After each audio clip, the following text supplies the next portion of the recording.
Se sortir du perfectionnisme, c'est le sujet du jour. Alors restez avec moi et je vous retrouve dans quelques instants.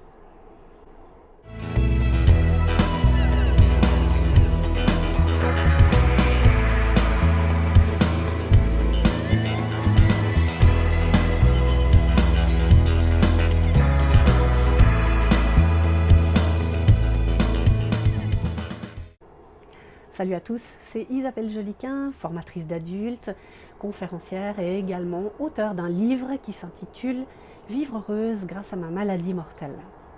Le sujet du jour, c'est comment se sortir du perfectionnisme. On dit toujours que la perfection n'est pas de ce monde, mais cela n'empêche pas les gens d'être très perfectionnistes et d'aller dans le moindre détail pour réaliser une tâche. Il faut juste faire attention que lorsque l'on fait quelque chose par passion et que l'on a envie du détail bien fait, c'est une chose. Mais lorsque le perfectionnisme devient toxique, cela peut nuire à votre environnement professionnel, mais aussi votre environnement privé. Je m'explique.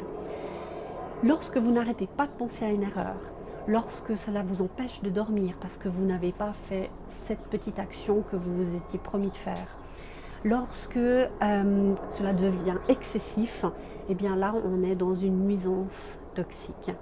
Donc j'aimerais vraiment que vous fassiez attention à ça parce que ça peut devenir vraiment quelque chose de très handicapant dans la journée. Il faut juste savoir que les gens qui sont très perfectionnistes sont les gens les plus insécures qui existent.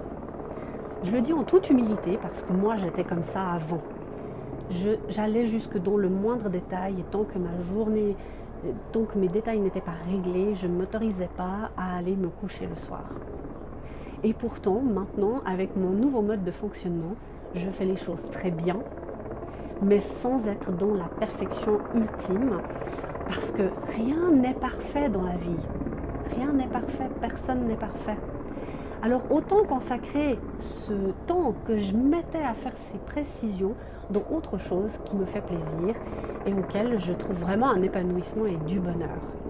Donc, comment faire pour se sortir du perfectionnisme? Déjà, autorisez-vous à faire des erreurs. Eh bien oui, si vous vous autorisez ceci à faire des erreurs, eh bien, vous seriez beaucoup plus relax avec vous-même. Vous devez aussi apprendre à lâcher prise. On ne peut pas tout contrôler dans sa vie. C'est pas possible. Donc apprenez à lâcher prise et avec ces deux astuces, vous verrez que si vous les mettez en application, bien évidemment, vous allez y trouver du bonheur et surtout du temps libre à disposition pour faire d'autres activités. D'ici à ma prochaine communication, je vous souhaite une excellente journée et puis surtout, n'oubliez pas de vivre pleinement chaque jour. À très bientôt les amis. Ciao.